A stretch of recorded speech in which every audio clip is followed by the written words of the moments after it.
Muy buenos días, sean todos bienvenidos y bienvenidas a este Congreso Internacional sobre el uso de evidencia científica en los tribunales. Estoy de verdad muy contenta por iniciar este ciclo de conferencias con la ponencia del doctor Joan Picó. Es de verdad un orgullo tenerlo hoy aquí con nosotros en el Centro de Estudios Constitucionales.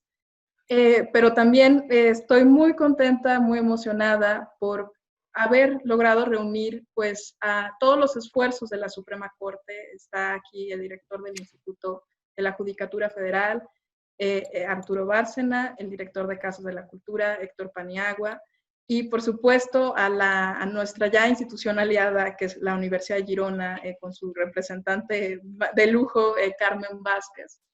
Con todos ellos pues logramos generar este producto que ahora ponemos a disposición de ustedes, ¿no? Que es una serie de conferencias donde se van a estar discutiendo diferentes periciales, pues de una complejidad técnica y científica de importancia, pero que a su vez pues han sido usadas recurrentemente por tribunales judiciales, ¿no? En particular por la Suprema Corte, porque valga decir que estas discusiones también van a girar en torno a casos que ha resuelto la Suprema Corte. Entonces, no es una pregunta, digamos, filosófica y aislada de la realidad, sino son preguntas pues muy prácticas que atañen a los operadores jurídicos, llámese jueces, llámese abogados, que todo el tiempo estamos lidiando con preguntas empíricas, ¿no? Sobre qué fue lo que en verdad ocurrió en los hechos, y en ocasiones el determinar estas cuestiones pues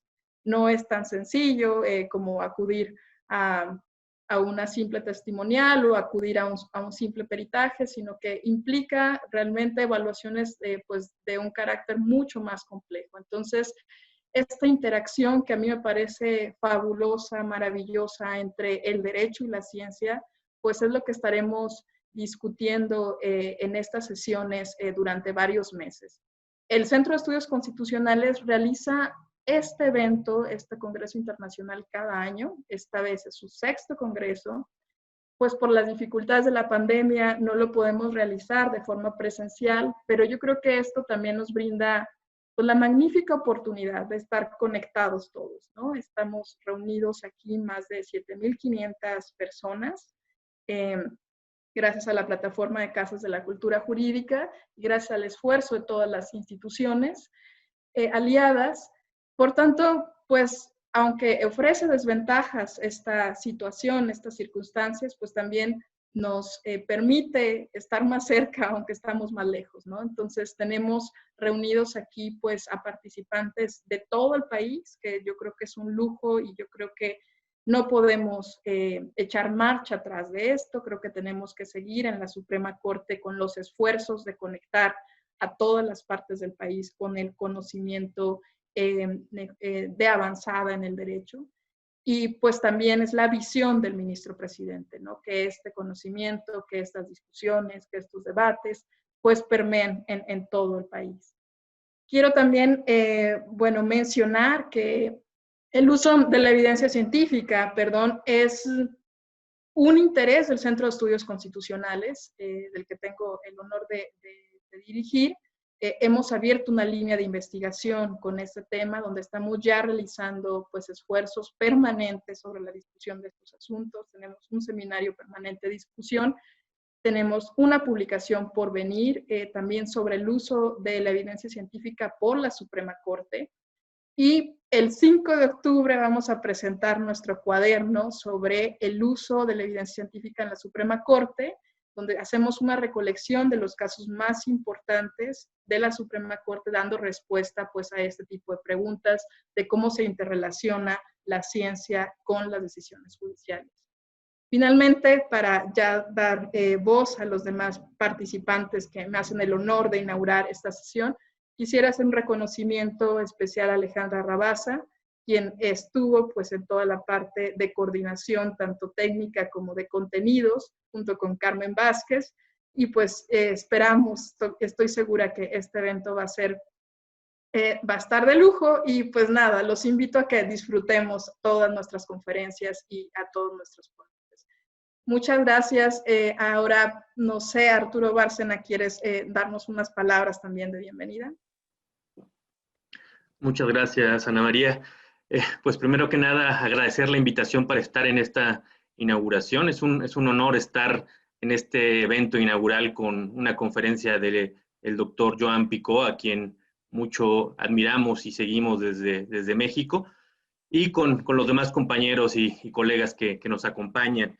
Yo voy a ser muy breve, pero quisiera pues felicitar y destacar el importante esfuerzo y trabajo que están haciendo desde el Centro de Estudios Constitucionales. Me parece que el Centro de Estudios Constitucionales vuelve una vez más a tener un evento de primerísimo nivel, no solo por las temáticas que se abordarán, sino también por los ponentes que estarán durante estas semanas que durará en esta modalidad virtual el Congreso de Derecho Constitucional, sino por el tema que han elegido para este Congreso. Me parece que hay pocos temas tan importantes y de tanta actualidad como el uso de la evidencia científica por los tribunales.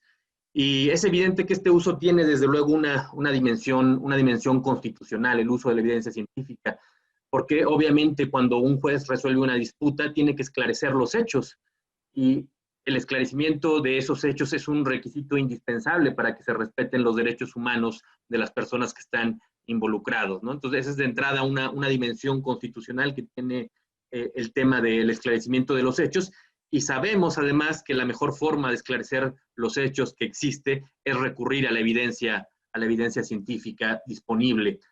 En este sentido, creo que el Congreso ofrece una temática muy variada que pasa por los usos más ortodoxos de la evidencia científica en el proceso, que es a través de las pruebas periciales, pero me parece que también incursionará en temas quizás menos exploradas, pero no por ello menos importantes e interesantes, como destaco el uso de la psicología del testimonio en los procesos judiciales, una ciencia empírica que ha venido creciendo su importancia en los últimos años, y que incluso ya en México tenemos por ahí alguna sentencia de la Suprema Corte que ha hablado de este tema. El uso de la evidencia científica en el ámbito ambiental, donde también plantea importantes dificultades al ser los fenómenos ambientales multifactoriales. Y desde luego también el uso de la evidencia científica, ya no tanto para esclarecer hechos, sino también para decidir cuestiones de constitucionalidad, ¿no? El uso de la evidencia constitucional en el proceso constitucional es un tema también interesante. Entonces, pues, destaco estos aspectos, y la verdad es que reitero mi felicitación al Centro de Estudios Constitucionales y a los organizadores por haber conjuntado este elenco de académicos de primerísimo nivel, y pues con muchas ganas de escuchar las ponencias que vendrán en las semanas subsiguientes. Muchas gracias por la invitación de nuevo. Muchas gracias, directora, a ti por apoyarnos en este esfuerzo colectivo. Ahora, no sé, Héctor Paniagua, él es director de Casas de la Cultura. Si quieres también dar algunas palabras para inaugurar este ciclo de conferencias.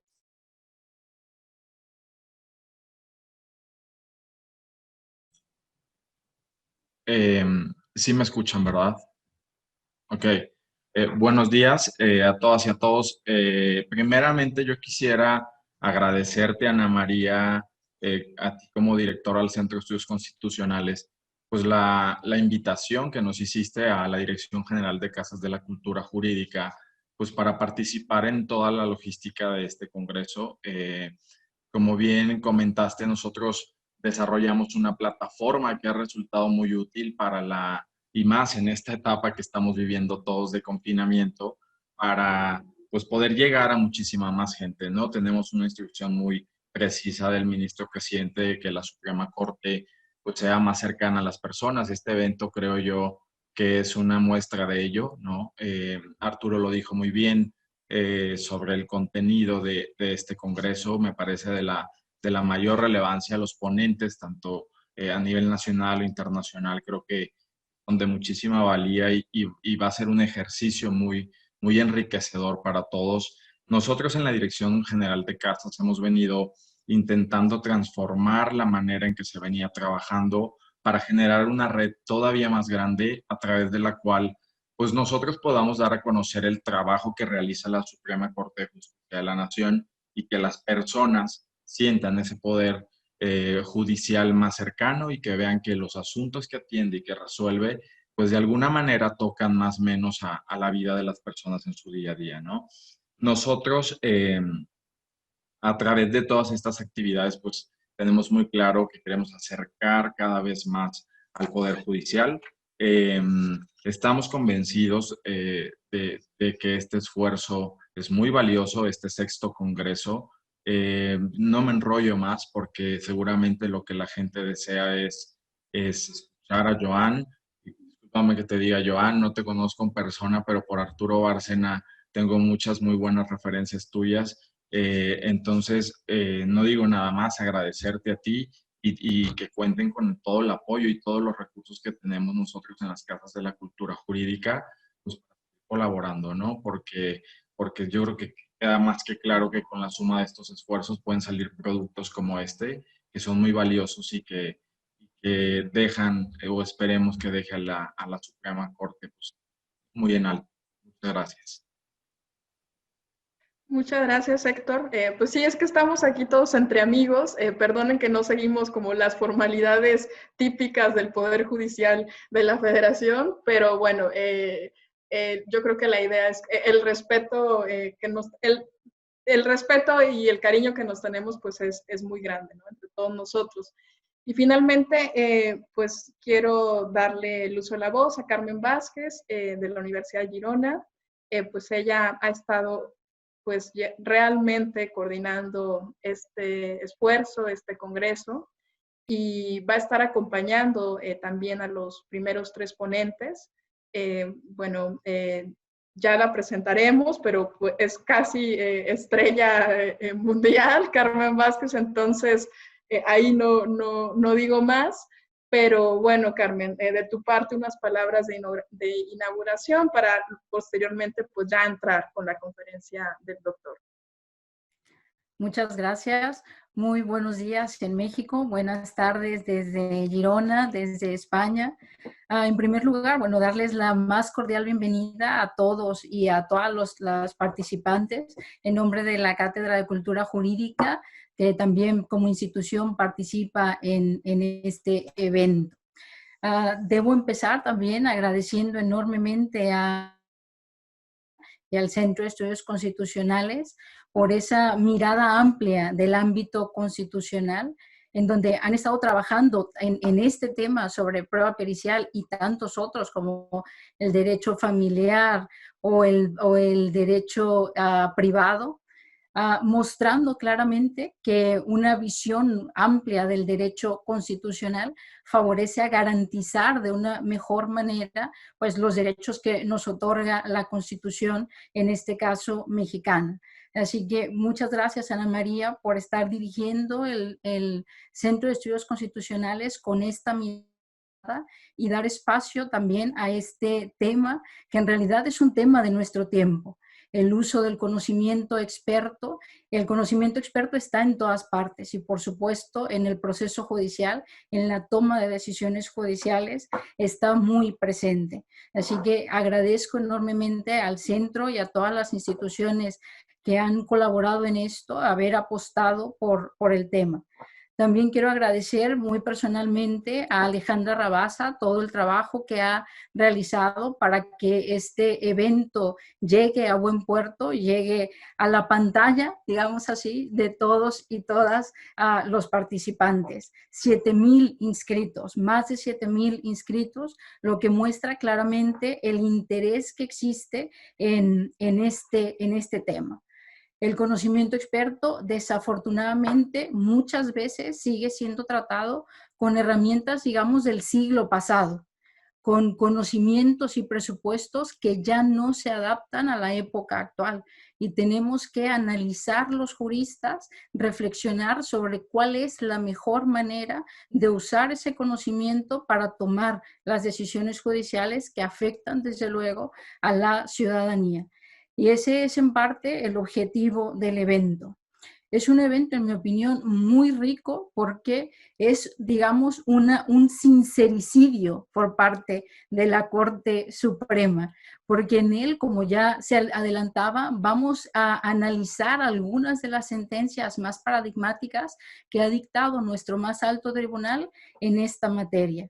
Desde aspectos generales como cómo se han nombrado a los expertos, qué problemas podemos encontrar en las diferentes formas de acudir a los expertos, la diferencia entre los estándares jurídicos y los estándares científicos y temas mucho más concretos como lo adelantaba Arturo respecto al derecho ambiental, el derecho laboral o la responsabilidad médica, entre otros. Es muy destacable que una institución como es una Corte Suprema organice este tipo de eventos para analizar sus propias decisiones judiciales.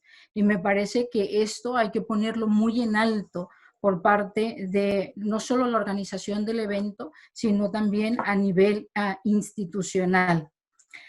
Espero que a todos y a todas les sea de mucho interés y de utilidad este evento, porque por supuesto tiene como objetivo también tocar las fibras prácticas, no solamente cuestiones teóricas, como decía Ana María, o cuestiones filosóficas, sino acercar herramientas para la práctica del derecho.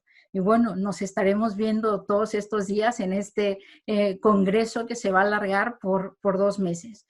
Nuevamente, muchas gracias a todos. Termino agradeciendo a Joan Picó por aceptar participar en este evento y por inaugurarlo con su ponencia. Muchas gracias, Carmen. Y pues sin más, damos ya inicio a la conferencia del doctor Joan Picó. Nos va a acompañar Marianela a moderar esta mesa. Y pues ahora, Marianela, te cedo el uso de la voz para que ya iniciemos este evento. Muchas gracias. Pues bienvenidas, buenos días a todas las personas quienes nos acompañan a esta primera conferencia del 6º Congreso Internacional de Derecho Constitucional dedicado al uso del conocimiento científico en los tribunales. Primero que nada, agradezco la invitación al Centro de Estudios Constitucionales de la Suprema Corte de Justicia de la Nación, al Instituto de la Judicatura Federal, las Casas de la Cultura Jurídica y la Cátedra de la Cultura Jurídica de la Universidad de Girona. Previo a otorgar el uso de la voz a nuestro ponente, tomaré un momento para leer una breve semblanza sobre su trayectoria. Joan Picó es catedrático de Derecho Procesal y director del Departamento de Derecho de la Universidad Pompeu Fabra de Barcelona. También ha sido profesora en la Universidad Rovira i Virgili de 1997 a 2016 y en la Universidad de Barcelona de 1990 a 1996. Actualmente es secretario general del Instituto Iberoamericano de Derecho Procesal y miembro de la International Association of Procedural Law. Miembro fundador y presidente de la Asociación de Probática y Derecho Probatorio y director del Grupo de Investigación Derecho Probatorio. Sus principales temas de investigación son los principios y garantías procesales, el derecho probatorio y la protección judicial de la empresa. Fue director de las obras Peritaje y Prueba Pericial, publicada en 2017, Problemática actual de los procesos de familia, especial atención a la prueba, publicada en 2018, La prueba civil, aspectos problemáticos, publicada en 2017, La prueba de reconocimiento judicial, publicada en 2012, y es traductor de la obra El derecho probatorio a la deriva, de Mirjam Damasca, publicada en 2015. Antes de proseguir, les recuerdo que pueden formular sus preguntas a través de la plataforma. Al final tendremos un espacio dedicado a preguntas y respuestas con nuestro ponente. Y bueno, sin más, le cedo el uso de la voz al doctor Joan Picó, quien en esta ocasión nos hablará sobre independencia pericial y su control judicial.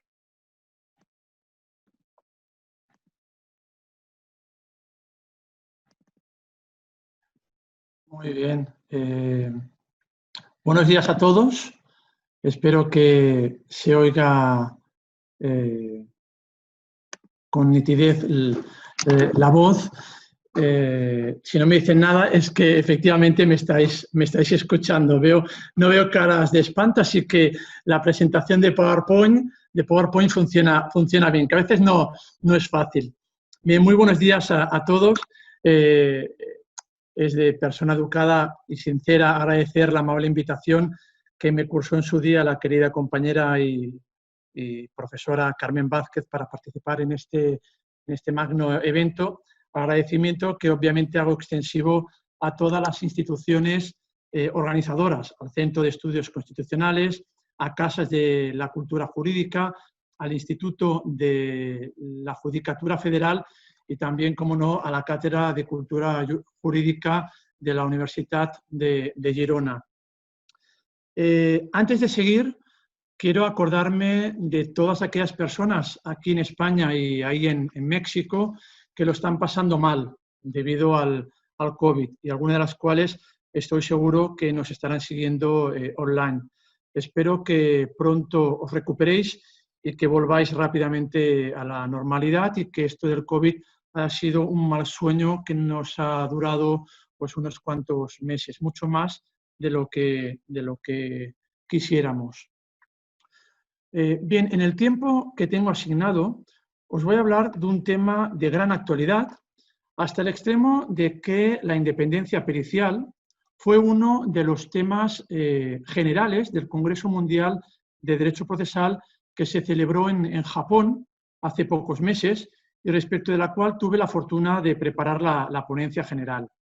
También fue este uno de los temas centrales de las últimas jornadas iberoamericanas de Derecho Procesal celebradas hace poco más de un año en la Universidad de Salamanca. Así que el tema de la independencia pericial en contraposición con la independencia judicial es un tema que ciertamente es de actualidad.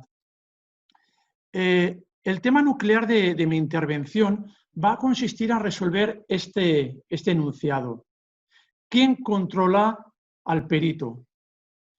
Esta preocupación me surgió cuando leí el libro, el famoso libro del Evidence Law Adrift del profesor Mirjam Damasca. Para los que no lo conocéis, es uno de los máximos comparatistas de derecho procesal que hay en el mundo y que tuve el verdadero placer de traducir al español gracias a la invitación de Marcial Pons, debido a la insistencia de queridos amigos y compañeros como son el profesor Michele Tarufo, el profesor Jordi Nieva y también el profesor Eduardo Oteiza.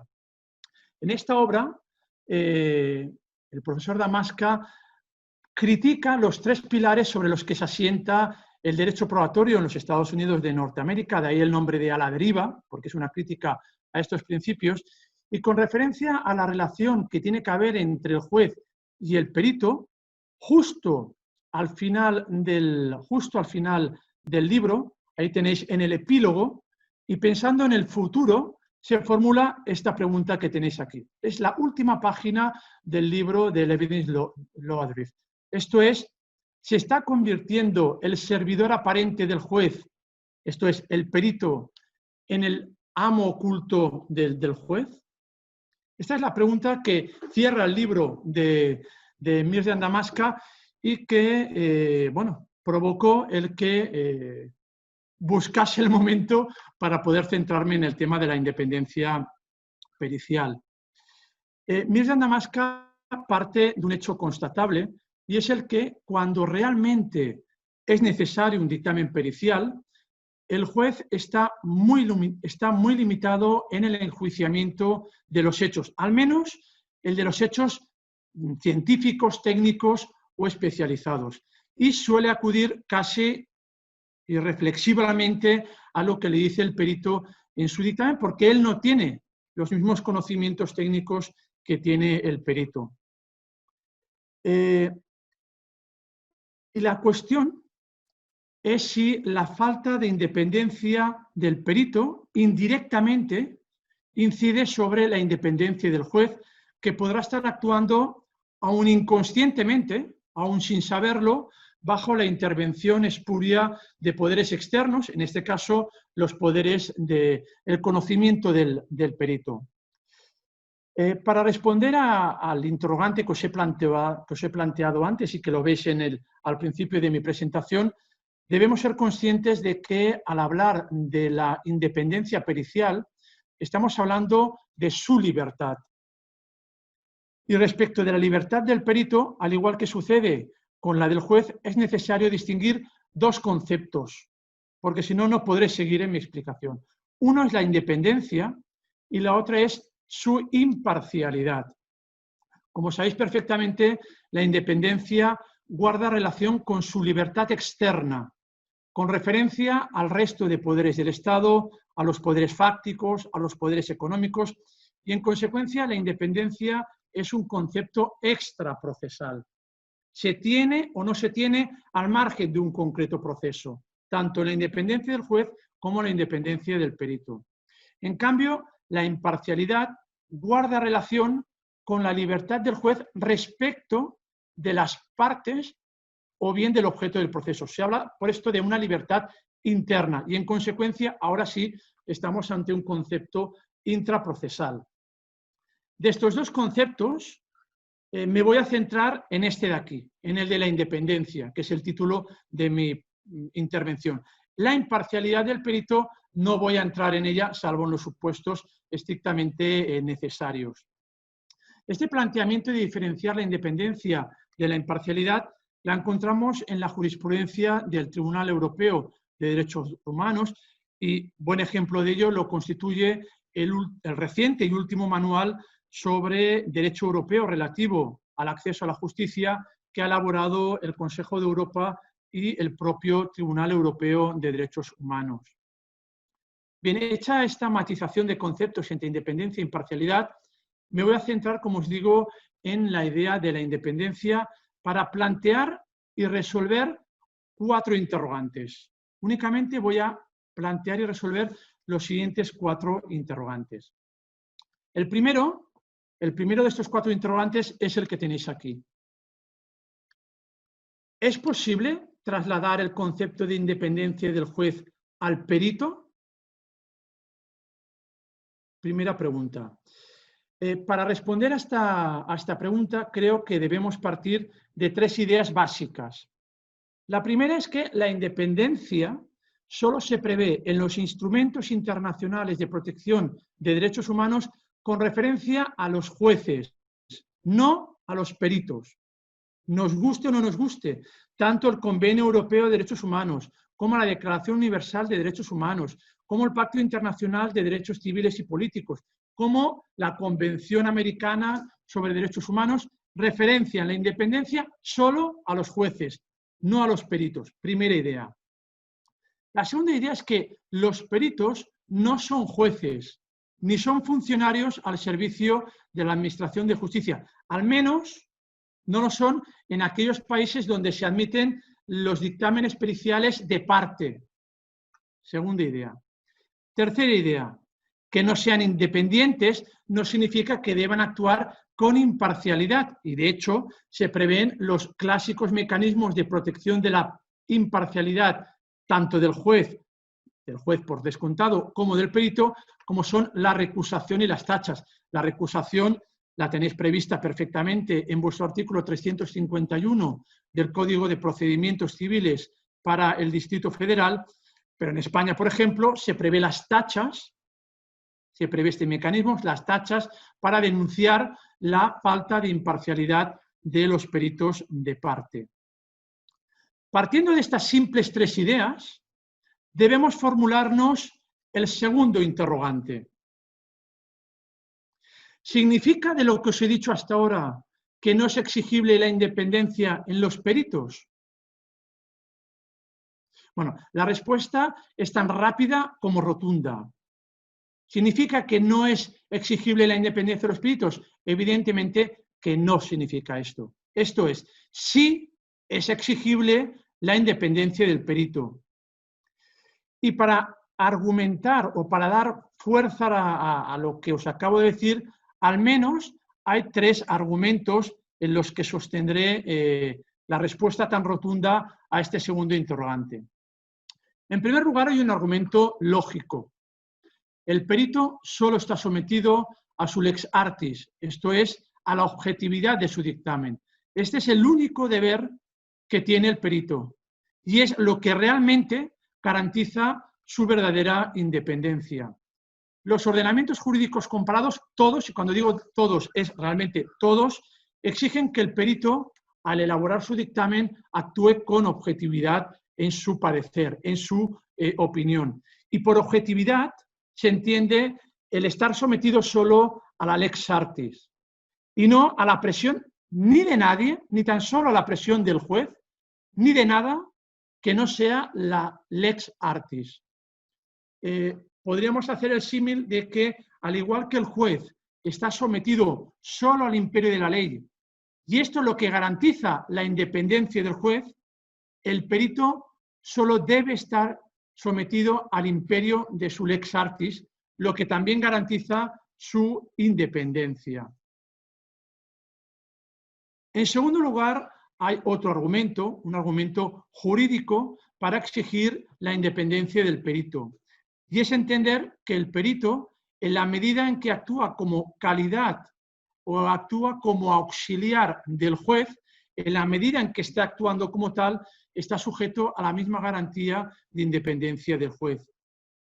Si bien puede ser que el perito no sea un funcionario, y no tiene por qué serlo, lo cierto es que es un auxiliar del juez para cuando se están debatiendo hechos de carácter técnico, científico o especializado. Por lo que ahora sí, en la medida en que esté actuando como auxiliar del juez, deberá de reunir las mismas garantías que tiene la independencia judicial en los textos internacionales que antes os he dicho y que en consecuencia, por analogía, tendrían que aplicarse también al perito. Y todavía hay un tercer argumento, el argumento disciplinario o de organización interna de los peritos. Y es que en todos los códigos deontológicos de los peritos judiciales se prevé que los peritos deben actuar con imparcialidad, con independencia, en los términos que os acabo de enunciar. Entre los códigos más recientes, os puedo citar, por ejemplo, el que acaba de elaborar el European Expertise and Expert Institute con su guía de buenas prácticas de los peritos judiciales en la Unión Europea, o también el que acaba de elaborar el Consejo de Europa titulado Líneas directrices sobre el papel de los peritos judiciales en el ámbito del Consejo de Europa. Ya tenemos la respuesta a la segunda pregunta. Sí es exigible la independencia o sí es sostenible que los peritos deben ser independientes. La resolución de esta segunda pregunta nos lleva a la tercera pregunta. Yo os he dicho que tendríamos que resolver 4 preguntas. No es que vaya a un ritmo rápido, porque si solo nos quedan 2 de las 4 me quedarían 10 minutos, sino que los 2 últimos interrogantes son más complejos de resolver. Y por eso el tiempo prefiero dedicarlo en este sentido. Bien, como os digo, la resolución de este segundo interrogante nos lleva inexorablemente a la tercera pregunta que hemos de resolver. Si es exigible la independencia al perito, la pregunta que nos hemos de hacer es ¿qué condiciones debería haber para una verdadera independencia de los peritos? Básicamente, para que podamos hablar de una verdadera independencia de los peritos, deberían de darse como mínimo 2 condiciones. Luego veremos en el debate que a lo mejor surgen otras, pero como mínimo deberían haber 2. Una ya os la acabo de comentar. El perito solo y únicamente debe estar subordinado a la lex artis. No tiene que estar subordinado ni a nadie ni a nada, solo a su propio conocimiento que tiene científico de los hechos que le están sometiendo a debate. Y sin duda alguna, para garantizar plenamente esta independencia pericial, entendida, como os digo, como sometimiento único a sus conocimientos especializados, debería exigirse al perito, al igual que también se exige a los jueces, una continua formación en su ámbito de expertise. Otra cuestión es la de cómo debe realizarse esta formación continuada, cómo debe acreditarse, cómo debe homologarse esta formación permanente del perito. Ello nos daría a otro tipo de debates, que si queréis lo abrimos en el momento de preguntas y de debate, pero como mínimo es exigible y controlable en consecuencia esta formación continua del perito, que asegurará que el perito solo se somete a esos conocimientos científicos porque los tiene precisamente actualizados. Como os he dicho, han de haber dos condiciones mínimas. La segunda condición mínima para una verdadera independencia pericial es preverse de mecanismos eficaces para que el perito pueda denunciar cualquier intromisión en su independencia. Realmente de nada sirve prever la necesaria independencia del perito si no articulamos instrumentos legales que vayan dirigidos a asegurar estos mecanismos que garantizan que no habrá intromisión por parte de absolutamente nadie. Y en este punto pueden articularse diversos niveles de protección de la independencia pericial. Así, por ejemplo, podríamos pensar en la fijación en el establecimiento de instituciones públicas o privadas con potestad de denuncia respecto de una posible vulneración de la debida independencia judicial. El esquema es muy simple. Al igual que hay consejos de la magistratura a los cuales los jueces se pueden dirigir cuando ven que su independencia es atacada, debería haber alguna institución, no sé cómo, no sé cuál, a la cual pudiese dirigirse, a lo mejor podría ser el propio juez, aunque si la presión viene del juez, difícilmente podríamos decir que el juez es el garante de la propia presión que está dando el juez. Por eso prefiero hablar de establecimiento de instituciones a un nivel superior al del juez que está conociendo el asunto, que tiene la posibilidad de recibir denuncias a las cuales denuncias que pueda plantear cualquier perito que vea perjudicada o restringida su debida independencia pericial. El segundo es la fijación de un régimen sancionador frente a intromisiones indebidas a la independencia pericial. Y aquí se incardinarían, por ejemplo, tanto las sanciones procesales, las simples advertencias del juez, o incluso multas para cuando el perito denuncie que está siendo objeto de presión en cuanto a la redacción y contenido de su dictamen, como incluso el establecimiento de tipos penales específicos dirigidos no solo a proteger la independencia de los jueces, sino también a la independencia de los peritos. Si no queremos hacer aplicación de la norma penal que protege la independencia solo de los jueces, porque como sabéis, en materia penal hay que hacer una lectura restrictiva de los tipos penales y si solo se refiere a los jueces, difícilmente ese tipo penal podría ser aplicado a la infracción de la independencia de los peritos. Bien, como reflexión de este tercer interrogante, llegamos a la conclusión de que si no tenemos en cuenta esta independencia pericial, en los términos que os he dicho, indirectamente se incide sobre la independencia del juez, que podrá estar actuando inconscientemente, aun sin saberlo, bajo la intervención espuria de poderes externos, es decir, de los poderes del perito que se concretan en el dictamen pericial que le presenta al juez o al tribunal. Si esto es así, y en mi modesta opinión lo es, la última pregunta que debemos hacernos y que debería resolver es esta. ¿Qué se está haciendo en el derecho comparado para alcanzar, para proteger, para garantizar esta independencia pericial? Aquí os voy a exponer los resultados que sobre este punto concreto alcancé en mi ponencia general, que como os dije tuve el honor de presentar en el último Congreso Mundial de Derecho Procesal de Japón de hace pocos meses, con el título de Situaciones y problemas actuales que están relacionados con los nuevos tipos de prueba. En esta ponencia general participaron 25 ponentes nacionales y en concreto respecto de México, porque me estoy refiriendo a vosotros, conté con el inestimable aporte de la profesora Karina Gómez Frode, que es profesora titular de procesal de la UNAM. En concreto, como os digo, la pregunta que intentaré resolver es ¿cómo puede el juez controlar este conocimiento científico del perito? En los sistemas, en general, en los sistemas comparados encontramos dos niveles de control judicial del conocimiento científico. Uno preventivo, antes de practicarse y de acceder el dictamen al proceso, es decir, en la admisión de la prueba, y un sistema reactivo en el momento de la valoración de la prueba, después de admitirse el dictamen del perito.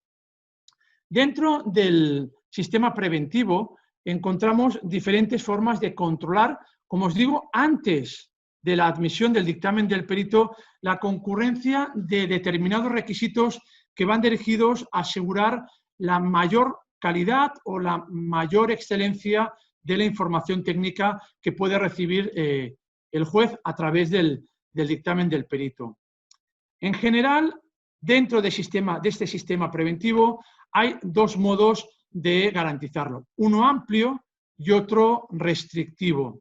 De controlar, como os digo, preventivamente, estamos hablando de este sistema preventivo, un modelo amplio y otro modelo más restrictivo, pero siempre preventivo de garantizar o de permitir el máximo control al juez respecto del conocimiento científico del perito. En el amplio, dicho de otra forma, el sistema amplio es aquel en el que para poder intervenir como perito en un proceso se le exige a la persona especializada que haya pasado un determinado control previo de calidad mediante su inscripción en registros más o menos públicos, en listados públicos de especialistas de determinados ámbitos del conocimiento científico. Y que normalmente estos listados suelen estar supervisados por organismos públicos. Normalmente suele ser el Poder Judicial quien hace esta convalidación de calidad del perito. Así, por ejemplo, en Bélgica, no hace mucho, en el 2016, se introdujo un registro nacional de peritos que son nombrados por el tribunal y a los que se les exige no solo que tengan conocimientos profesionales, que evidentemente se les exige, sino también que conozcan la regulación legal y el funcionamiento del perito tanto en los procesos civiles como en los procesos penales. Bueno, es el sistema belga. En Francia, por ejemplo, el perito se le exige que esté inscrito como tal en los listados de la Corte de Casación o cuanto menos en los que hay en las Cortes de Apelación de los 16 que hay en Francia. En Brasil, por ejemplo, el nuevo Código Procesal Civil de hace un par de años exige a los peritos no solo que estén inscritos en un listado de peritos judiciales que está a disposición del alto tribunal de la demarcación judicial donde interviene el perito, sino que las Cortes Federales de los distintos estados de Brasil periódicamente hacen examen a los peritos para controlar que el conocimiento que los jueces recibirán de esos peritos está debidamente actualizado. Incluso en países como en Noruega se permite que el juez oficialmente pueda dirigirse a otros jueces para que le verifique la competencia de determinado perito u otro perito. Bien, ese es un sistema, como os digo, preventivo, previo a que el perito presente su dictamen pericial, que va destinado a poder controlar el conocimiento científico del perito. Dentro de esta forma preventiva hay un sistema más restrictivo, preventivo pero restrictivo, de controlar judicialmente el conocimiento especializado del perito. Conocimiento especializado del perito que se centrará ahora no solo en sus conocimientos generales, que era lo que se exigía en el modelo amplio, tú tienes que acreditar, perito, unos conocimientos determinados, sino que se le exigirá, y por eso es más restrictivo, se le exigirá que su dictamen supere unos determinados estándares de calidad. Por eso no es amplio, sino que es restrictivo, pero siempre dentro de este carácter preventivo, antes de la admisión del dictamen pericial. Bueno, como podéis rápidamente intuir, el paradigma de este modelo es el de los Estados Unidos. Y como no, salta a la luz, adquiere protagonismo en la famosa regla 702 de las Federal Rules of Evidence, que como sabéis proviene del famoso caso Daubert.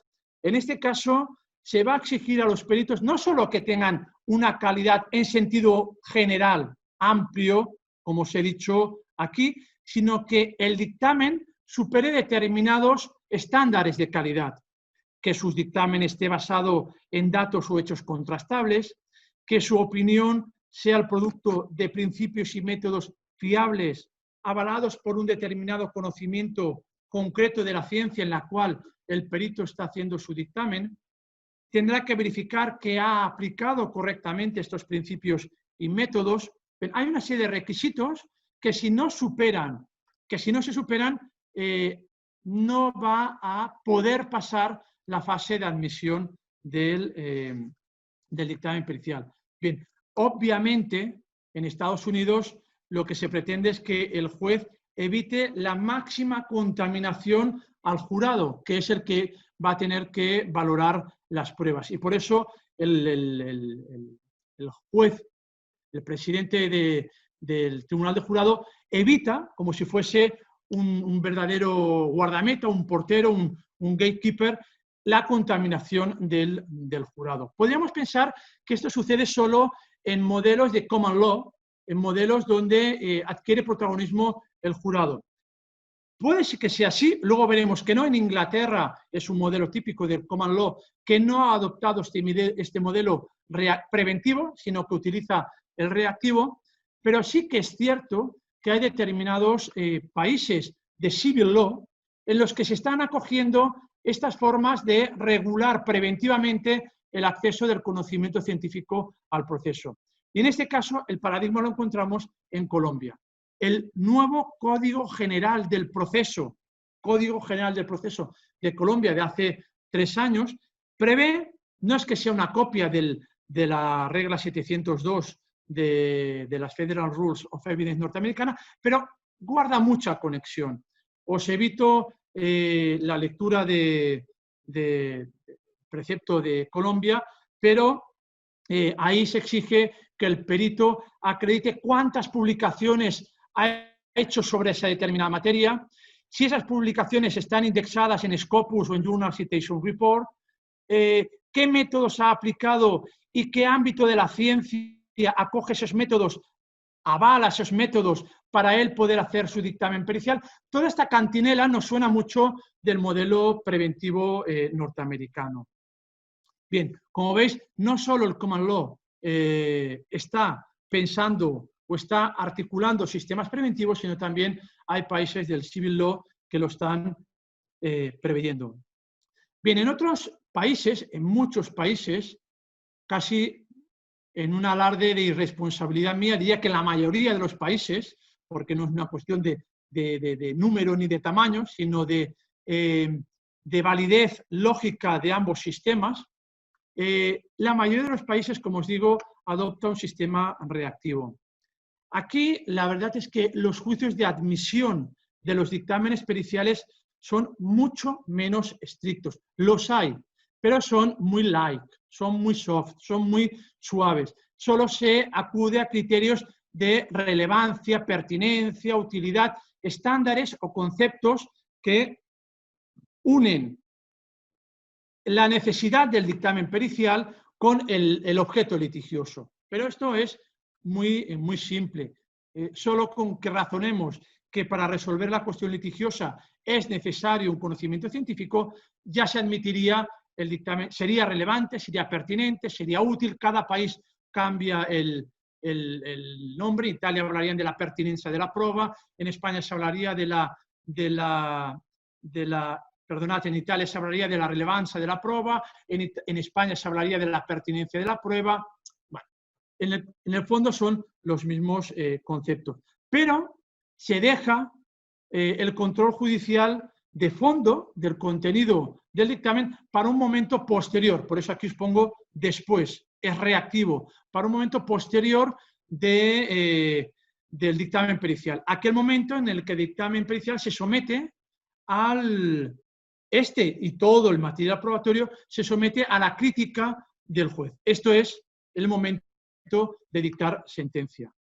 La verdad es que habría muchos argumentos para mantener ese sistema reactivo. Algunos son, por ejemplo, el que las partes tienen el derecho fundamental a la prueba y, en consecuencia, no se puede abortar preventivamente un derecho fundamental sostenido en el derecho de defensa de las partes. Otros autores entienden que el carácter dispositivo de lo que se está discutiendo en el proceso, o bien, mutati mutandis, el carácter acusatorio adversarial del proceso penal hace que deba acudir la máxima prueba en el proceso, la defensa de las partes debe primar respecto de otros mecanismos u otras regulaciones que avalen la limitación del derecho de defensa o de la prueba en el proceso. Bien, sea cual sea, o sea, fuere cual fuere la argumentación que demos, lo cierto es que este modelo es el que impera en la mayoría de los países europeos. Lo encontramos en Alemania, lo encontramos en Inglaterra. Ya sé que Inglaterra no es Europa desde hace poco tiempo, pero encajaría aquí. Cuando hice la presentación en Japón todavía no había habido el Brexit, porque el Brexit fue en enero y esto fue en noviembre. Por pocos meses pude encajar todavía a Inglaterra en el modelo europeo, pero es curioso que el sistema británico, que encaja en la idea de common law, en este punto haya acogido este sistema reactivo en la regulación de la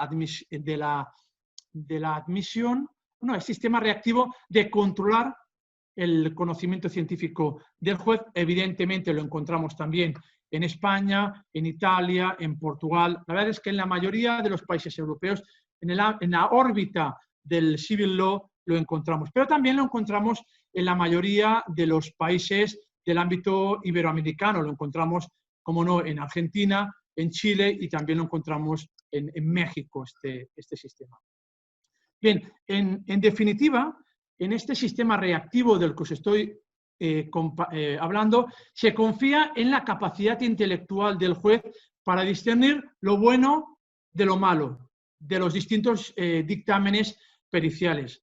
Bueno, rápidamente, y como es obvio, este sistema va a funcionar en la medida en que el juez tenga los suficientes conocimientos epistemológicos para poder interpretar correctamente los dictámenes periciales. Si el juez no tiene ni idea de física cuántica, de calidad en la conductividad de la energía por unos tubos, evidentemente, si no tiene estos conocimientos epistemológicos, difícilmente va a poder controlar con seriedad el carácter científico o no de este conocimiento del perito. Probablemente por este motivo, en la mayoría de los países, cuando el juez se encuentra ante dos dictámenes contradictorios, y es muy probable que se encuentre con dos dictámenes contradictorios cuando el proceso es un proceso adversarial o acusatorio penal, o un proceso dispositivo civil donde hay dos partes que pueden aportar el dictamen pericial. Otra cosa distinta es aquellos países donde no se admite a las partes que aporten un dictamen pericial. Si se encuentra con dos dictámenes contradictorios, se le permite que el juez pueda nombrar un tercer dictamen pericial. Sin ir más lejos, este es lo que sucede en México con vuestro artículo 349, donde se prevé el perito tercero en discordia, precisamente para cuando haya esta contradicción de contenidos de dictámenes periciales.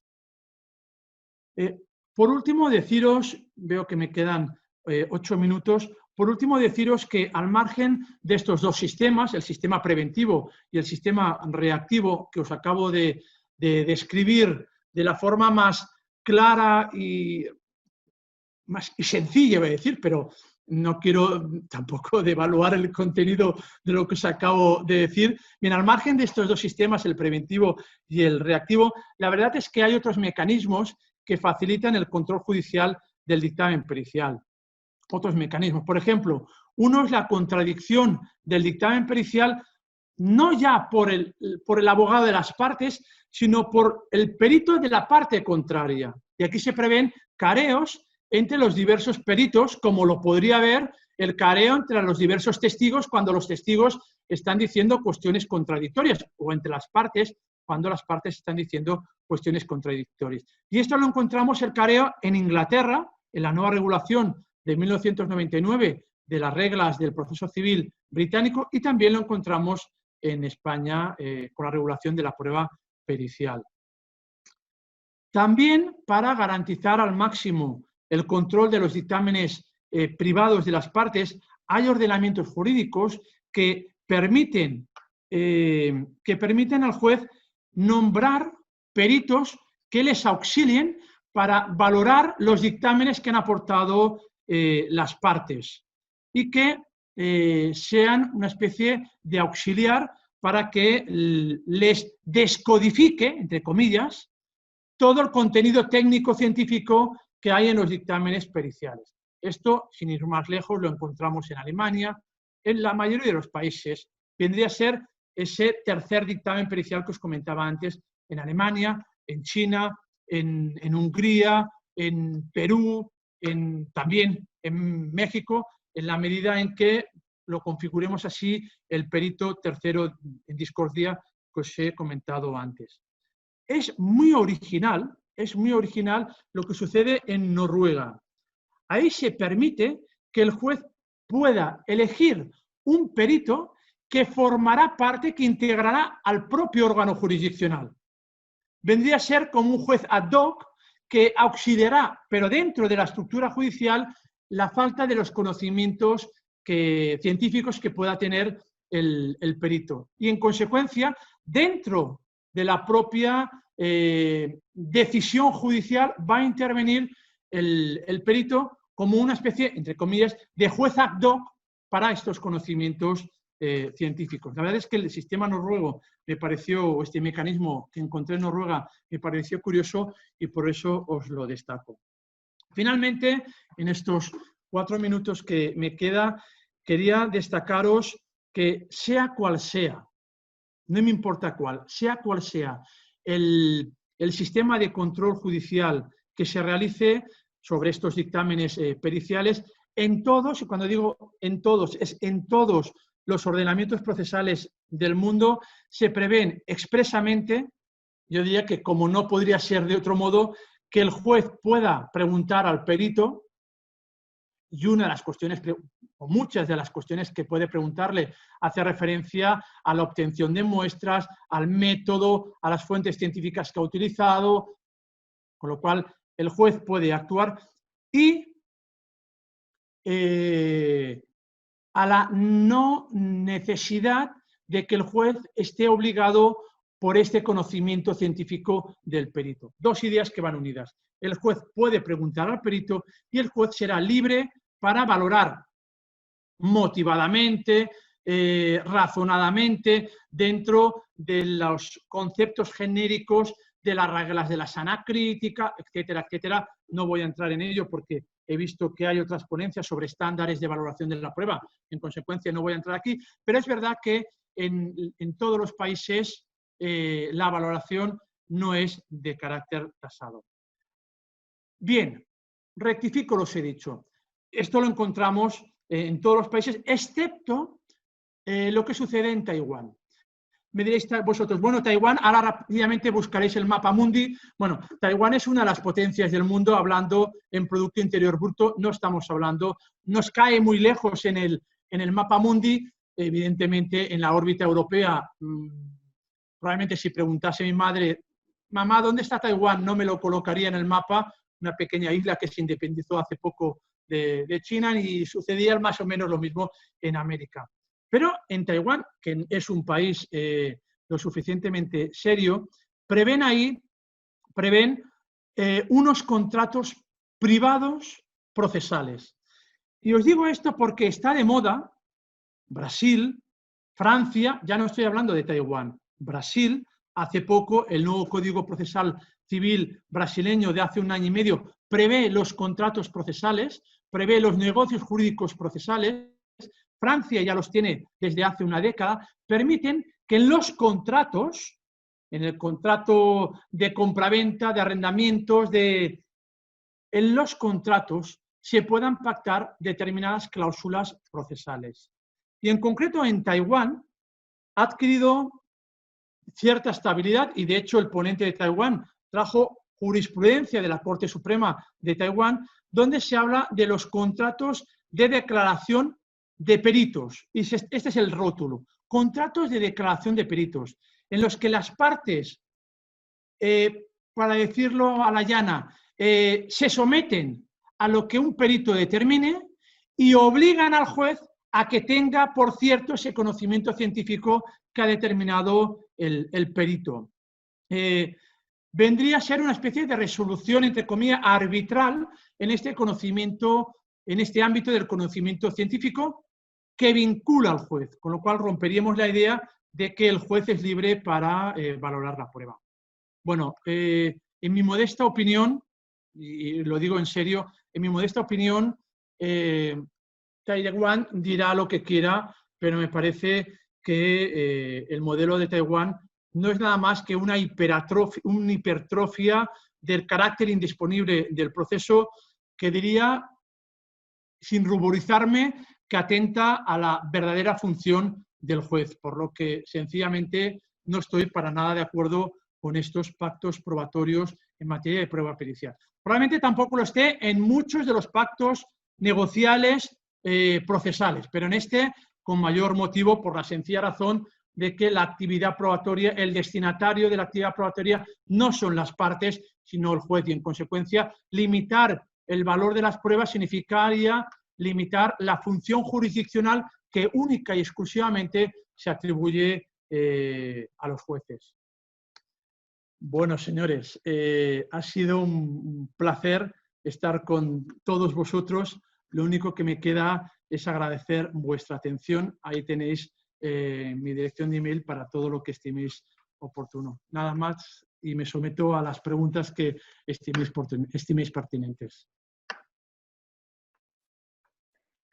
Doctor, agradezco muchísimo la ponencia. Ha sido una radiografía muy interesante de cómo se ha hecho frente en distintos países y en distintos modelos a un problema que parece pues ser común en el tema de prueba científica.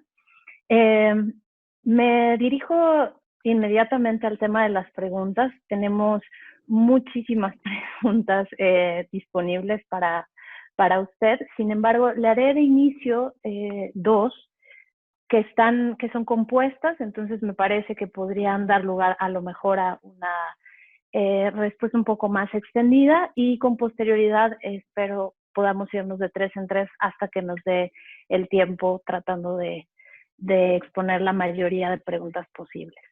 La primera nos dice, ¿cuáles son las consecuencias de la interferencia sobre la independencia pericial sobre el debido proceso?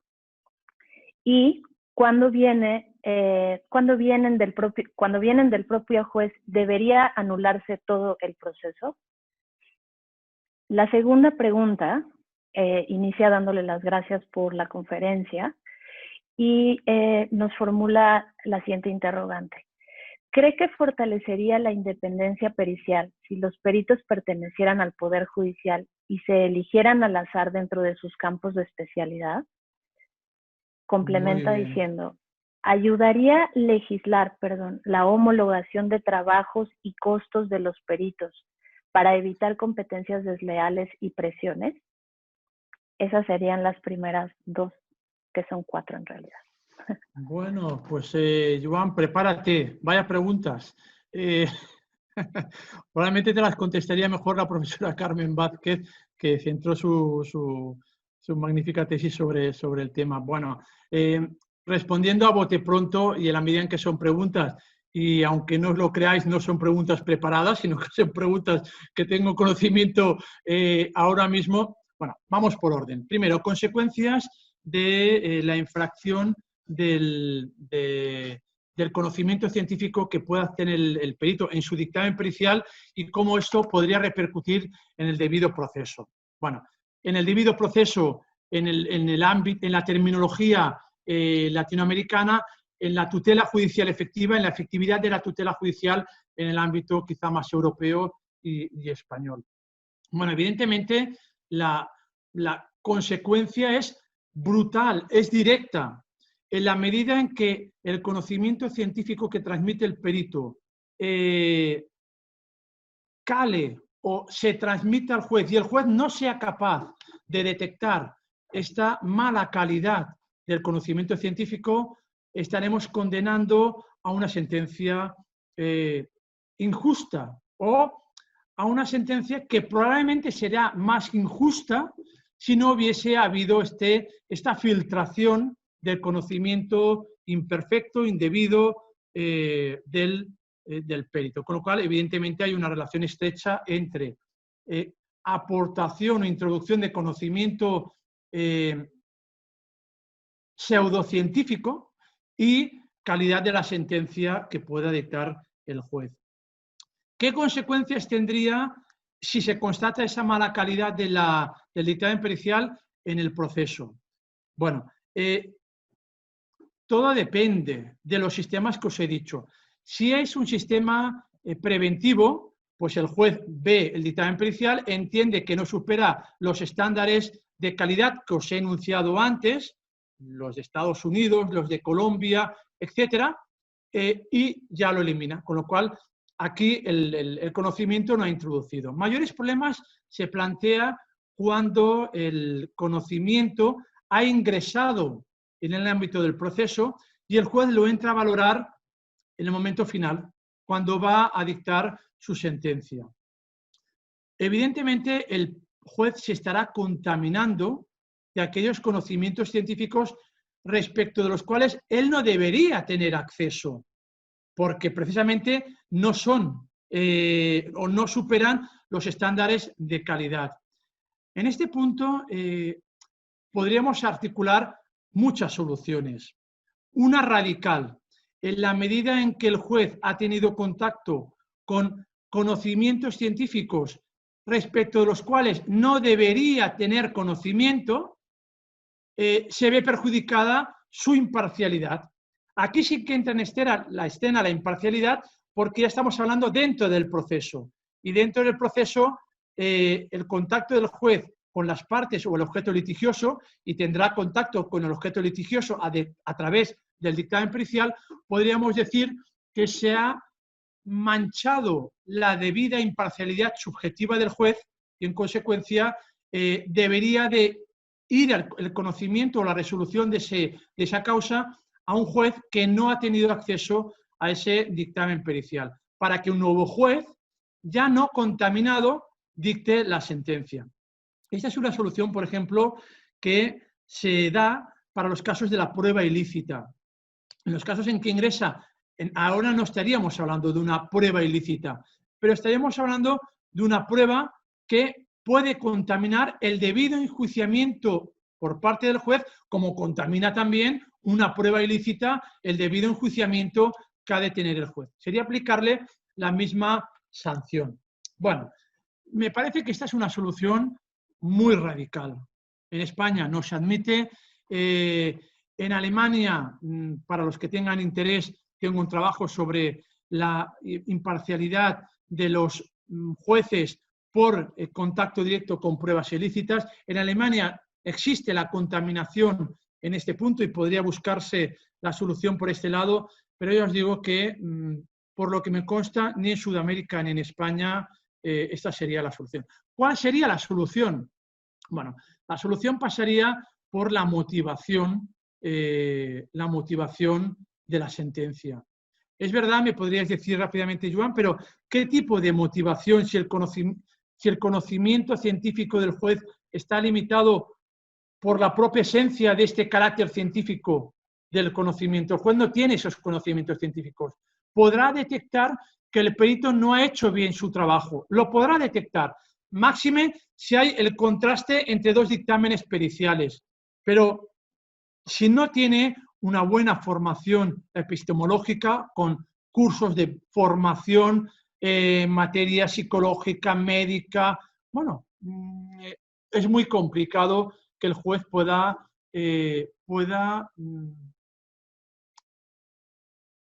abortar un dictamen pericial. Sería relativamente fácil, viendo que no ha superado el estándar de calidad, pero que él pudiese aportar, el propio juez, su conocimiento científico. Por eso, en muchos países, como os he dicho, se permite que el juez pueda, si detecta algún tipo de insuficiencia en el conjunto probatorio técnico, pueda designar un nuevo dictamen pericial. ¿Significa que ese dictamen pericial le dará mayor luz? No tiene por qué. Pero al menos si es un perito judicial, le podrá hacer preguntas, le podrá pedir el auxilio que estime necesario para resolver con mayor conocimiento de causa los hechos técnicos del proceso y no guiarse por el dictamen pericial que hemos tenido que abortar, hemos tenido que quitar porque nos hemos dado cuenta tarde de que no superaba los estándares mínimos de calidad. Bueno, el problema de hablar tanto es que casi no me acuerdo de la tercera pregunta, pero si recuerdo bien, la tercera pregunta era, Joan, ¿tú consideras que sería mejor un cuerpo de funcionarios periciales? Hombre, yo no lo sé, no lo sé.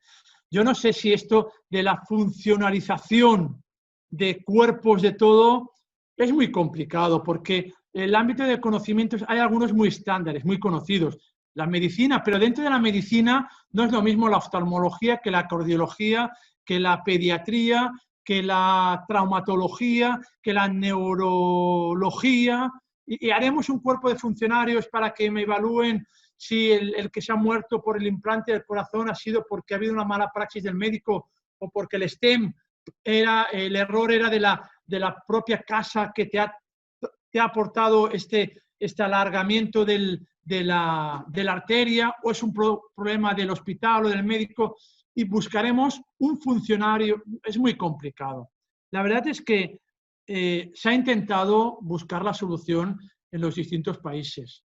Yo en mi exposición he sido muy genérico, pero creo que dejar a la libertad de las partes la aportación de un conocimiento científico no es malo. Objetivamente hablando, no tiene por qué ser malo. Y relegar a que el juez, en el caso en que este conocimiento contradictorio entre los dictámenes periciales no le aporte luz, no le aporte un verdadero conocimiento científico, pueda nombrar un perito. ¿Qué perito? Uno que esté en una lista controlada por el Poder Judicial. Pueda dirigirse a un catedrático de un hospital de su propia ciudad sin necesidad de que se haya apuntado en una lista. Yo en este punto dejaría cierto margen de maniobra. Si bien no es menos cierto, y en Francia funciona muy bien, si bien no es menos cierto que un listado previo de especialistas de la materia que estén a disposición de los jueces cuando los jueces se les pida, y unos requisitos de acceso determinados que variarán en cada país y en función de cada especialidad. No es lo mismo ser experto de tasador en obras de arte, donde no hay Journal Citation Reports, que en neurociencia, donde hay revistas de conocimiento neurológico que forman parte de Scopus, etc. los requisitos se tendrían que valorar en función del ámbito del conocimiento. Bien, estas listas previas controladas por la mayoría de las ocasiones, como os digo, es por el Poder Judicial, yo tampoco las veo mal, siempre y cuando, caso brasileño, cada 2 años se actualicen los conocimientos de esas personas con unos estándares, por ejemplo, de créditos. Los peritos tendrán que acreditar que cada año han hecho 10 créditos, 15 créditos, y cada crédito es un curso de actualización en su propio ámbito de conocimiento. Bien, es verdad que eso crea una funcionalización, requiere toda una infraestructura que a veces no lo puede pagar el propio Estado. Y es complicado, no es fácil. Pero se podría, con un poco de imaginación, buscar la solución en esta línea. Y con eso también he respondido a la cuarta pregunta, de si son fiables estos sistemas de listado de control judicial de los peritos. Muchas gracias. Seguiré con 3 adicionales y dice la primera: en un sistema reactivo, cuando la interferencia viene del juez, ¿cómo puede controlarse la capacidad del juez para que genere confianza su capacidad epistemológica y su control sobre las inferencias periciales? Muy bien. La siguiente sería... Casi te rogaría de rodillas, tú no me podrás ver de rodillas, estoy sentado, pero si me dices las 3 de golpe, probablemente me voy a perder, y no quisiera que te pensases que intento hacer un hula hop y no contestar alguna de las preguntas. Si te parece bien, aunque es más arriesgado porque tengo que responder rápidamente a la pregunta, pero casi lo prefiero. ¿Te parece bien? Perfecto, claro que sí. Bueno, ¿cómo controlar la capacidad del juez de que realmente están las condiciones epistemológicas de controlar este verdadero conocimiento del juez? Bueno, es muy complicado. Cada juez es hijo de su padre y de su madre, tiene sus virtudes y sus dificultades. La única forma es exigiéndole una formación continuada en los conocimientos epistemológicos, al menos de aquellos ámbitos de las ciencias más generalizados, al menos de estos. Y que eso empezase, veo aquí, no sé si Arturo es el competente, desde la propia escuela judicial, porque a veces en la escuela judicial, y esto Carmen al menos lo sabe en España, nos empeñamos a meterles en la cabeza más conocimientos jurídicos, cuando ellos ya han superado una posición, ya tienen esos conocimientos jurídicos. Pues que tengan conocimientos de psicología, de los generales de medicina, de arquitectura, ¿por qué no?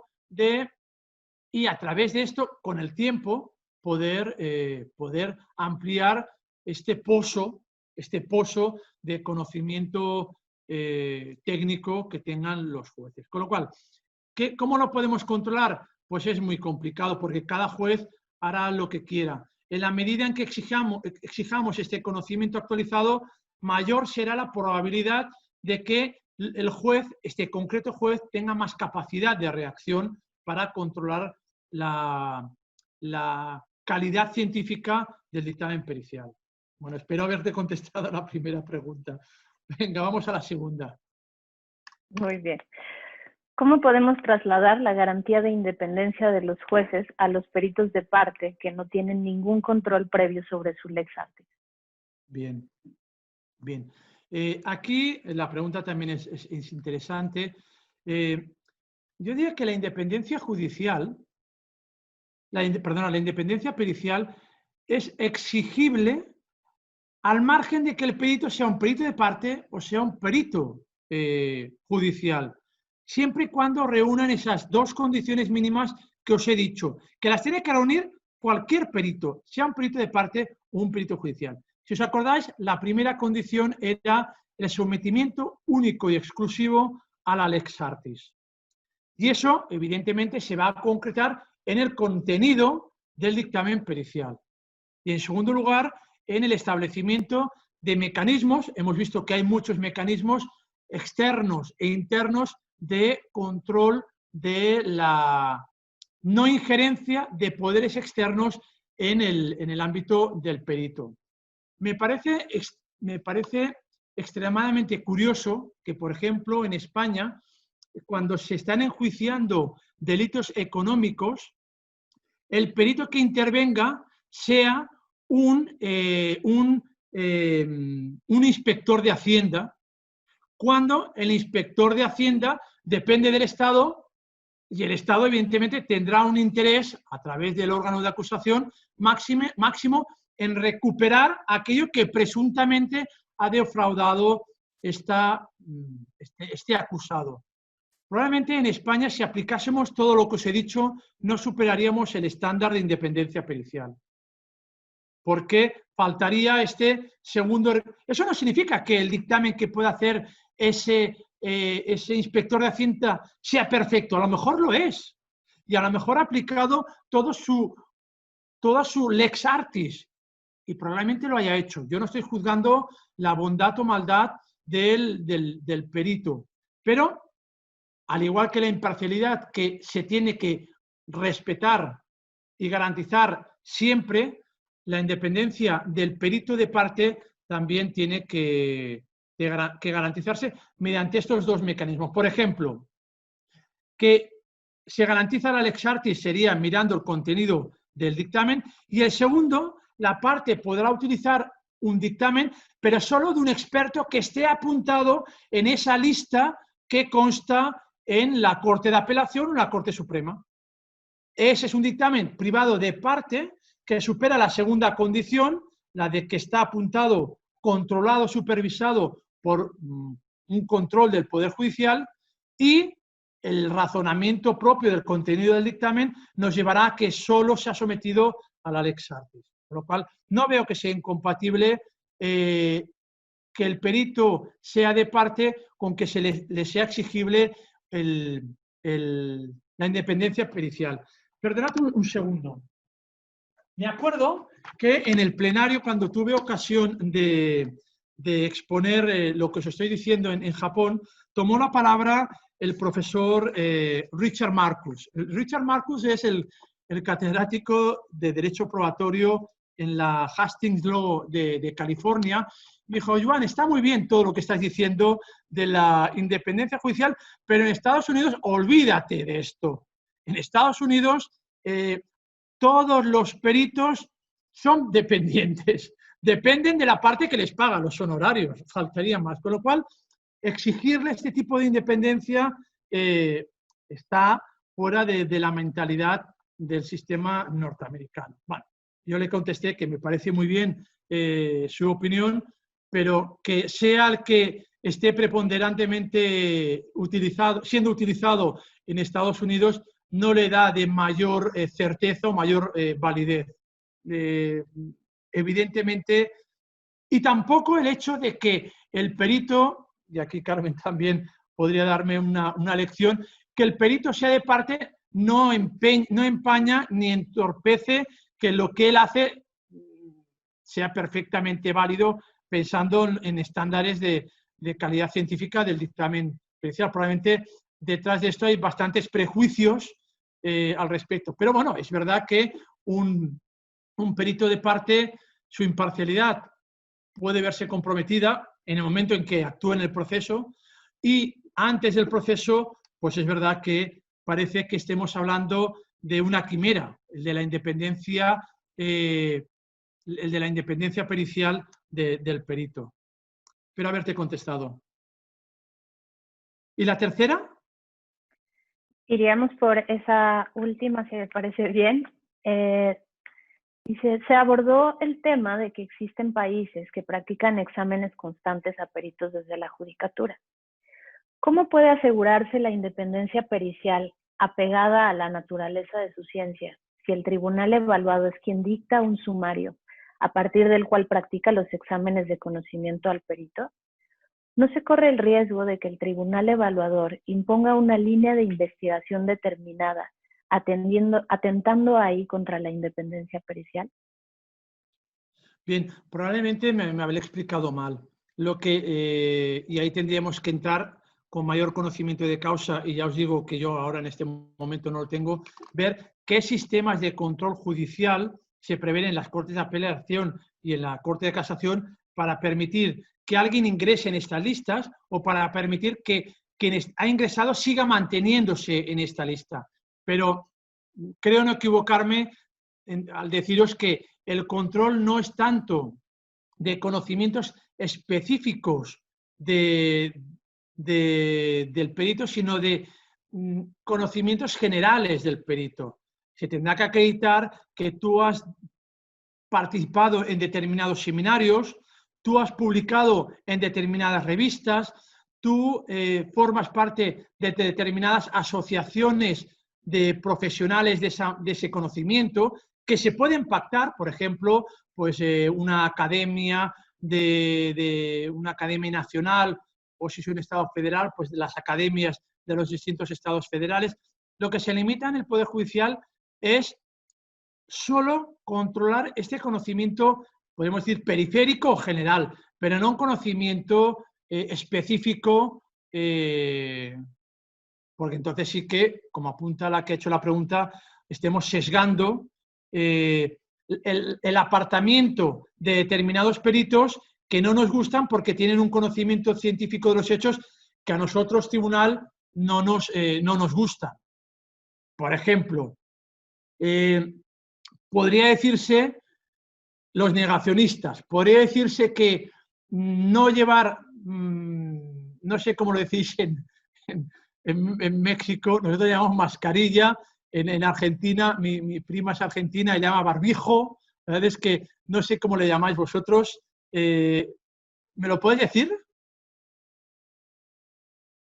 ¿Cómo le llamáis a esto en México? Cubrebocas. ¿Cómo? Cubrebocas. Cubreboca, bueno, pues es muy claro, muy significativo, parecen los yanquis, buscáis conceptos muy directos, pues el cubreboca. Pues hay ámbitos científicos, evidentemente, bueno, no lo sé, no quiero prejuzgarlo, no quiero ser yo mismo un sesgador, que te dice que llevar mascarilla o cubrebocas no te impide más o menos a poder tener contacto con el virus. En consecuencia, si yo quiero que intervengan determinados peritos en el ámbito de reclamaciones contra el Estado por no haber protegido a sus ciudadanos, exigiendo a los... En España, por ejemplo, yo ahora a la facultad, por eso lo llevo aquí, es absolutamente obligatoria, Carmen la tiene escondida, pero la tendrá por ahí también la mascarilla, es absolutamente obligatorio, yo cuando salga a mi despacho, ponerse el barbijo. Pues una demanda, imaginaros, una demanda contra el Estado por no haber exigido que todos los funcionarios, todos los trabajadores lleven el cubrebocas. Pues bien, buscar que determinados especialistas que defienden que no es necesario impedirles el acceso en este listado. Bien, no creo que fuese función de estos poderes judiciales, Corte de Apelación, Corte Suprema, entrar, como os digo, en el fondo de los conocimientos científicos del perito, sino que deberían de moverse más en los aspectos genéricos del perito, siempre y cuando nos garanticen que ese perito que se ha formado de esta determinada forma seguirá teniendo unos conocimientos actualizados de la materia. En el fondo, lo que luego hará el perito con su plena libertad es hacer un dictamen pericial. Que el juez, si entiende que no está suficientemente razonado porque no supera los estándares científicos, porque tiene otro dictamen pericial, el de la contraparte, o el dictamen pericial del juez le dice que no es fundado, podrá siempre rechazar este dictamen del perito judicial, que aun estando apuntado en esta lista, ha defendido que no era necesario el cubrebocas. Con lo cual, yo no veo que se pueda buscar una determinada orientación científica, o no debería ser así, una determinada orientación científica del conocimiento del perito a través de este control que puede hacerse desde el Poder Judicial. Espero también haberte contestado. Pues bueno, tenemos un sinfín de preguntas, aún así no queremos debo advertir tampoco... que uno tiene la sensación, me estáis rejuveneciendo, porque tengo la sensación de que estoy sometido a un examen donde me van haciendo preguntas y yo intento ahí solucionarlas de la forma más... apelo a la generosidad del profesor en la evaluación que tengáis de mi respuesta. Venga, más preguntas. Pues la verdad es que en realidad no queremos drenarle más, pero si todavía Era broma, tenemos estaba esa haciendo posibilidad. broma. Estaba ganando tiempo para poder descansar la boca. Ah, maravilloso. Bueno, si se puede una más, entonces vamos con una más y ya. Yo le he dicho a mi mujer que no volvería hasta las 7, a las 7 de España, lo que serían las 12 vuestras, así que no tengáis miedo. Venga, más preguntas. Perfecto, nos queda media hora, doctor, entonces. Vamos por la siguiente pregunta.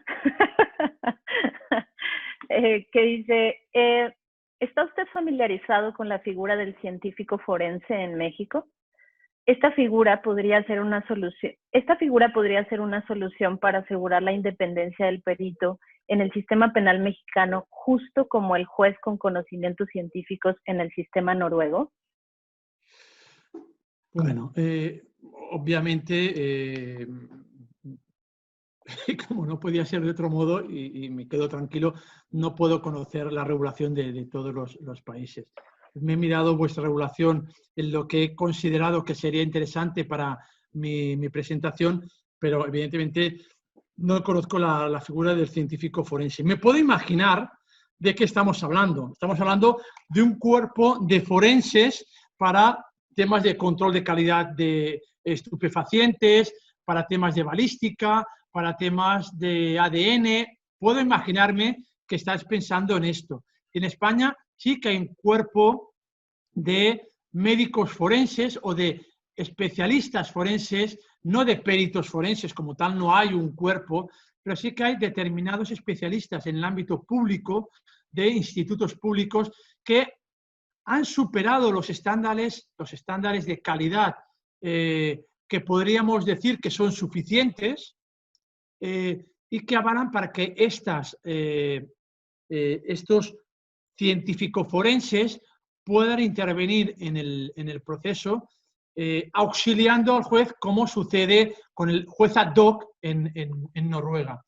En España es tan así esto que en estos ámbitos del conocimiento se exime al perito, el ámbito forense de drogas, básicamente drogas y balística, se exime a los miembros de estos cuerpos forenses asistir al acto de la vista porque se considera que estamos ante prueba documental y que el hecho de que el forense haya hecho el de criminalística haya hecho el dictamen con sus métodos, haya hecho un documento, ese documento va a tener la fuerza que tiene, pero como documento que evidentemente recoge un conocimiento científico. Y no se le exige que ni tan solo asista al acto de la vista, porque el conocimiento es trasladado a través de un documento. Bueno, hay sentencias del Supremo que avalan lo que os estoy diciendo del Supremo español, por mucho que a mí me parezca una barbaridad, porque aquí está en juego el principio de contradicción, el derecho de defensa, que para mí son sagrados. Es verdad que pasaría mucho tiempo en las sedes de los tribunales, porque desgraciadamente tenemos demasiados traficantes de drogas aquí, en México y desgraciadamente en la mayoría de los países. Pero contestando a lo que tú me decías, muy probablemente esa figura del científico forense, en la forma que os he dicho, exigiéndole que vaya al acto de la vista para auxiliar al juez o para al menos contestar a las observaciones y preguntas que le haga el juez y también los abogados de las partes, pues sí que se parece o al menos se parece a lo que os he descrito del juez ad hoc en Noruega. Pero en Noruega se le nombra como tal. Aquí no, pero vendría a cubrir más o menos este auxilio ad hoc que necesitaría el juez. Pero solo en este ámbito científico forense, que me parece que es lo que responde a la pregunta que me habéis hecho. Tráfico de drogas, estupefacientes, balística y probablemente ADNs en muestras de restos biológicos de un delito donde va a un instituto nacional de ADN. La verdad es que en cada país el nombre varía. No sé si te he contestado. Sí, doctora, a todas. A todas. Dejamos hasta aquí, si le parece, ya el examen Bueno, que hemos tenido. Yo lo que quisiera es, antes que otra cosa, agradecerle la participación. La conferencia ha sido una conferencia muy interesante, como le decía hace un momento, una radiografía impresionante de los múltiples mecanismos que existen en el mundo ante una problemática que lo que genera son más dudas y más dudas y más dudas, ¿cierto? Y seguramente a través de la experiencia es que van mejorándose y matizándose las decisiones que se toman respecto a esto. Y en ese sentido, me parece que la ponencia inicia con una idea que es rotunda, ¿no? Y es en realidad el riesgo de que las personas juzgadoras omitan el control al conocimiento científico que ha de entrar o que ya entró al procedimiento. Y ante ese foco rojo enorme, entonces viene la respuesta, ¿no? Y me parece que esta afirmación impone una responsabilidad enorme a todas las personas que de cierta manera vamos teniendo alguna relación con los procedimientos. Y en ese sentido me parece que, bueno, de inicio, lo que viene con ello de inicio sería, pues, desentrañar, como ha pasado aquí al inicio de la conferencia, conceptualmente qué implica, ¿no?, la independencia pericial y cuáles son los efectos de esa figura dentro del proceso en la realidad, ¿no?, en los hechos, no solamente desde un esquema conceptual. Partiendo de ahí, entonces, sí poder definir en qué sentido es relevante para cada sistema esas implicaciones, ¿no? No todas seguramente tendrán el mismo nivel de preocupación para los países y entonces a partir de eso podríamos evaluar qué mecanismos habríamos de implementar. Y ahí viene a cuenta esta aportación que nos ha hecho usted de los diferentes modelos. No existe un modelo único, no está consensada una sola forma de control de conocimiento científico.